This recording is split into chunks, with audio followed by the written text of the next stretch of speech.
66 men on the main roster and all too talented to leave off of WrestleMania weekend. How can we get them all on the card?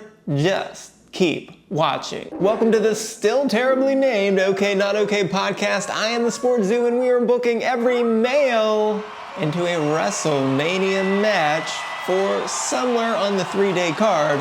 Last week, we handled all of the females, so be sure to check out that video down below. And we had 7 matches for the women on the 3-night card, so that leaves us with 13 men's matches to tackle. So let's get right onto it with number 1, our confirmed matches. And with just 3 SmackDowns and 2 Raws left, including tonight's SmackDown, we have 5 confirmed matches. So number 1 is, of course, the undisputed WWE Championship between Cody Rhodes and John Cena. We, of course, are not changing that. Number 2 on the Raw side is the World Heavyweight Championship between Gunther and Jey Uso, and even though it has been pretty terrible, we are not going to change that either. Number 3, the triple threat match between CM Punk, Seth Rollins, and Roman Reigns, and it is pretty controversial whether that is good enough for the main event, but I guess it will be, and we're not going to change that, obviously. Number 4 is a match that was just added on Raw from London this week. It is Logan Paul against AJ Styles, so no, we're not going to change that one either. And number 5, we have Randy Orton taking on Kevin Owens, but I do think we need to change this one. We're going to do it because Sami Zayn needs a match, and unless El Generico is coming out of retirement to take on El Grande Americano, the only way that we can possibly go here is to put Sami Zayn into this feud, and if Rhea Ripley can do the same thing for the Women's World Championship, we can certainly do this here just for bad blood because we've got to get Sami somewhere, and this is the spot. So we're turning this into a triple threat match: Randy Orton versus Kevin Owens versus Sami Zayn. That takes us to category 2, not official but obvious. So match number 6 will be Damian Priest taking on Drew McIntyre after Priest chokeslammed McIntyre through a windshield this week on SmackDown. And McIntyre now seems to have an eye patch, but I guess this is pretty obvious to be a one-on-one match here. I guess the only surprising thing here is that Drew McIntyre didn't get a different opponent for WrestleMania, since if the rumors were true, he wanted to take on someone else who was more worthy of his status. But that takes us to match number 7, and after the New Day's win on Raw, finally the War Raiders showed up for a stare down, holding up their titles, and with no other serious contenders on Raw. As the doc would like to say, all other actual tag teams on Raw have just 1 win. Well, I guess now they have 2 wins if you want to count Dom and Balor, but we have another spot for them. So for now, the World Tag Team titles will just be a traditional tag match. But that takes us to match number 8, where Penta now has bad blood with Braun Breaker after that spear on Raw that allowed Balor and Dom to pick up that tag win. And with Balor and Liv both speaking to Pierce about getting an IC title shot after that victory, well, of course, Liv asked on behalf of Dom, of course. I think it's safe to say that all 4 participants in this week's tag match will be in a fatal 4-way match for the IC title. So that takes us to category 3 for all other title matches. So match number 9 is the WWE Tag Team Championship. We had Pretty Deadly lose cleanly for the titles last week, and Liz Garza lost cleanly 2 weeks ago. So I hope that doesn't rule them out here.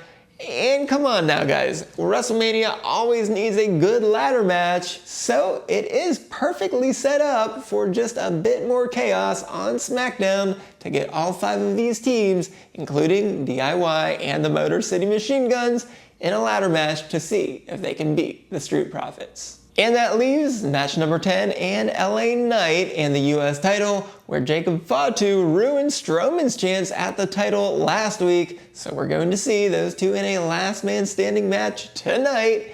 And of course, Solo Sikoa and maybe Tama Tonga will again try to help out Fatu, but things will go awry again, causing Fatu to turn on Sikoa, and Sikoa will Samoan spike Fatu, and I think we're gonna get a double count out here as a weird ending. So LA Knight will run down and fight with Sikoa to take him out, and Aldis will be left with no choice but to book a fatal four-way match between Knight, Strowman, Fatu, and Sikoa for the US title at WrestleMania. And in category 4, we have our non-title matches. We just have 3 matches left, so let's do our last singles match for match number 11.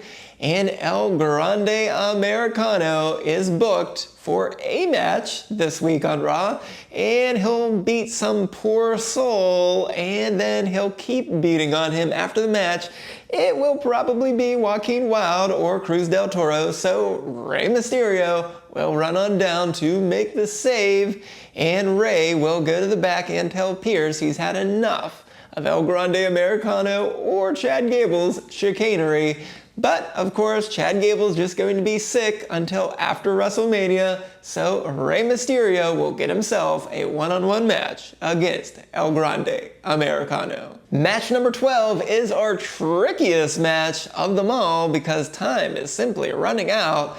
But for this exercise, we have to get the Wyatt Six a match. So here's how we're gonna do it. Andrade and Escobar will be complaining backstage, probably for Andrade talking some sweet nothings into Berto's ear. But then The Miz and Carmelo Hayes are going to walk by, with Hayes making some snide remark to both of them, and some pushing ensues, but Aldis and the officials are right there to break it up, but Aldis books a triple threat match, so The Miz is gonna hang out at ringside for Hayes. But during the match, you know it, The Miz is going to start to interfere, and when all 4 men are in the ring, the lights are gonna go out, and when they come back on, all 4 men in the Wyatt Six are going to surround the 4 participants in this triple threat match. So even though Andrade doesn't like the other 3 men, he's willing to join them to take out the common enemy that is now the Wyatt Six, with Uncle Howdy, Dexter Lumis, Eric Rowan, and Joey Gacy, and that gives us an 8-man tag match. And lastly, we go from the hardest match to the easiest match to book, and this is match number 13. And we simply get to throw everyone else into the Andre the Giant Memorial Battle Royal, but we have specifically limited this match to exactly 20 healthy participants. So no, I did not just pick a random number. I made sure that we got a nice even number. So the notables in this match will sadly include Sheamus and Shinsuke Nakamura, and even the brand new, debuting tonight, Rey Fenix. But in the end, we're going to say that Big Jim tosses out Ludwig Kaiser to kick off things for a strong 2025 for both of these men. So that is how you book all 66 men into WrestleMania weekend. And if you missed me booking all 31 women into the roster, be sure to check that out in the link below. But if you missed the doc counting down the top 10 biggest triple threat matches since WrestleMania 30, be sure to go right on over here and check that out. And indeed, it has been a strange ride leading up to WrestleMania, but I'm sure it will be exciting over the next few weeks. So until next week, I am the SportsZu, and this has been the OK Not OK podcast.